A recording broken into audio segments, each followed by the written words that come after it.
Oh, hello. How's it going? Consumer Warrior here. Right here, actually. Right in this space right here. Consumer Warrior. That is my name. That is my new name, Consumer Warrior. The Consumer Warrior, just Consumer Warrior. Who knows? The Consumer Warrior. I'm also known as Marco in some circles, but depends on who you ask. So for the purposes of this, Consumer Warrior, and that's the name of my channel at least. So today I have, as part of my July 2020 Ryzen computer build, an example of what not to do, because my friend was a bit impatient and she doesn't seem to be very picky about certain things, and you can only impart so much knowledge to people, and then there's sometimes resistance on certain other points. You can't just make them do what you want them to do. Sometimes you just want to take them and grab them and move their arms and just click on this and put your credit card here, buy this and use this, but it doesn't always work out that way. So partially I blame myself. I only had a split second to see it before she hit buy. No, I think she hit buy before she sent it to me, actually, now that I think about it. But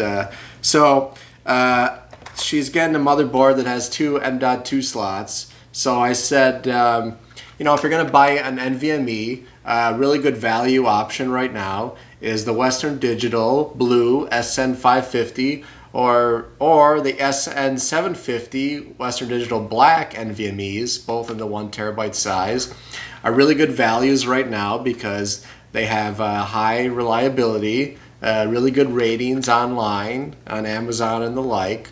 And I kind of through kind of secondhand research and having Western Digital hard disk drives over the years, I'd rate them as kind of just below Samsung in terms of reliability and quality.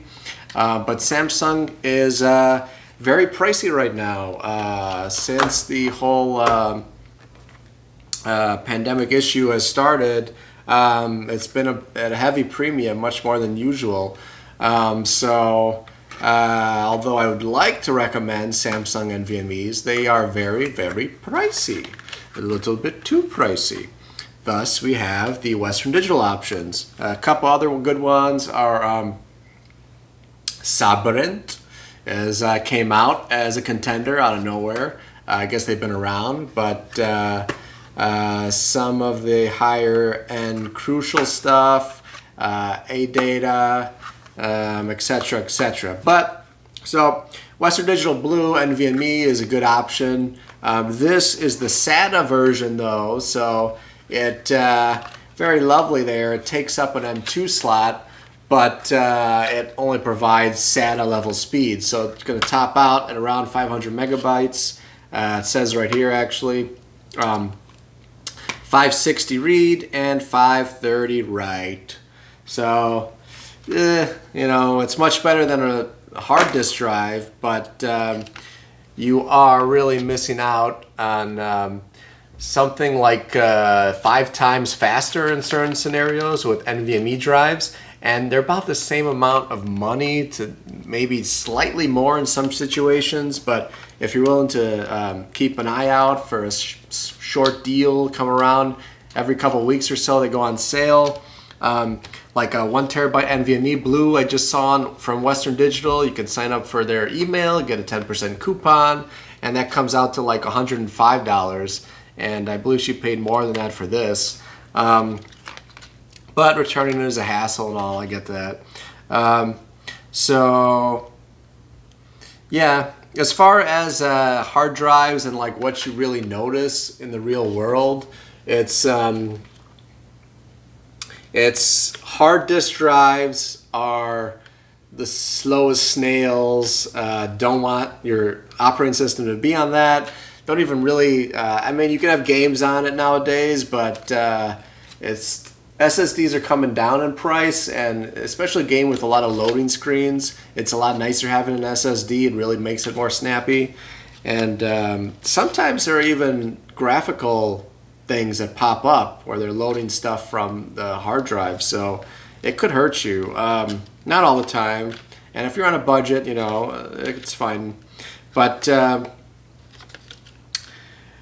hierarchy goes, yeah, mechanical hard disk drive, and then SATA SSD, and then NVMe, and they now have Gen 4 PCI Express NVMe, which is even faster than the Gen 3 NVMe. But that's in real world.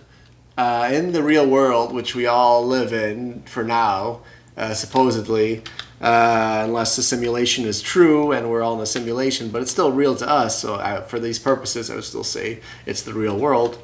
You're not going to notice big differences between different classes of NVMe so much, unless they're like really poorly designed where they slow down to like SATA speeds. And if this all sounds like a foreign language to you, I'm sorry. It is a lot of terms.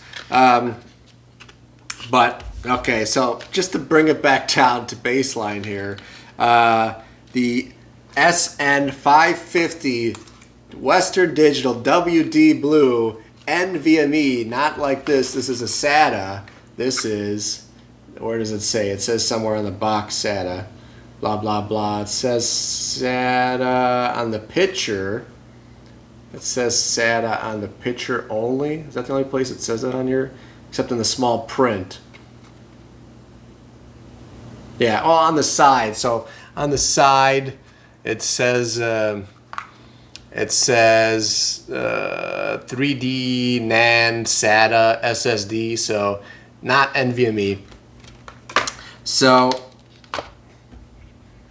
where was I with this? So get an NVMe for your M2 slots. It's not much more money and it'll be a bit faster. And but you won't notice a huge difference. That being said, all that being said, you're not going to see a huge difference between a SATA SSD and the NVMe SSD. It's just like you might as well get it sort of thing. And you'll see some differences, but it's not as big a difference from a hard drive to a SATA SSD. So many terms, so many terms. So this is a Western Digital Blue. I gave you some options of other things, some other brands you can get. 1 terabyte's kind of a sweet spot.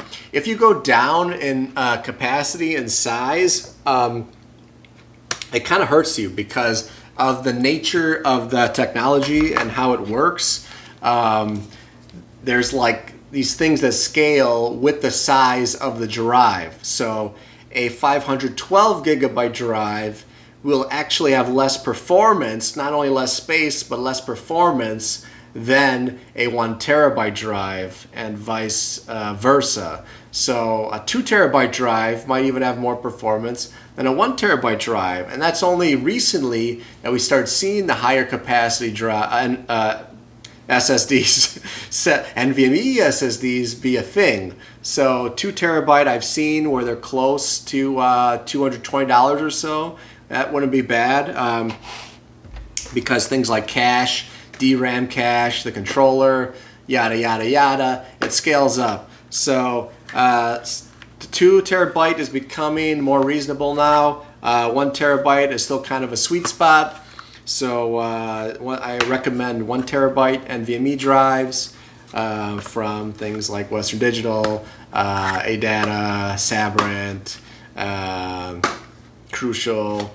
But do a little research. TLC is better than QLC. That's a technology where it's triple level cell for the architecture, like how the flash memory is built. There's a triple, like 3 bits per cell, and QLC is 4 bits or more per cell. So it's cheaper to manufacture, but it doesn't last as long. It has lower endurance. So every time you write to something, reading is no big deal. You can read a drive forever and it doesn't hurt it. When you rewrite it, it actually changes it, and that is part of the endurance rating. So the more you write to something, the faster it will die, theoretically.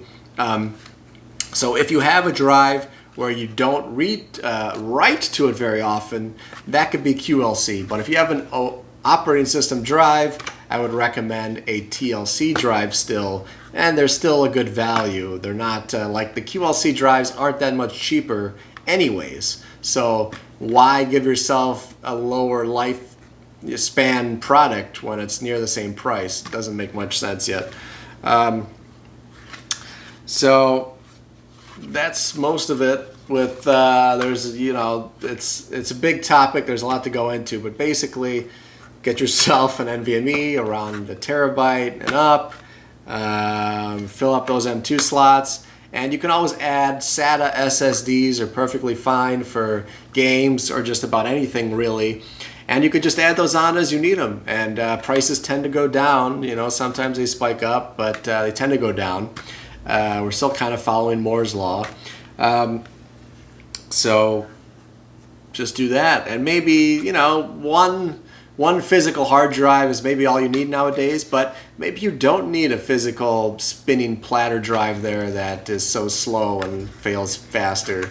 You know, I think you could really go without it nowadays, unless you're like storing tons of movies, then you know that you need something like that. And I do that, and I have a Western Digital. I have a server built with using Unraid, and right now it has 3 8-terabyte Western Digital white drives, which came from an external hard drive that I opened up, and it's called shucking, like an oyster, and you rip them out, and you it's actually a better value to do it that way instead of just buying the drives naked, because why? I don't know, marketing, strange choices by companies, but that's the way it works out.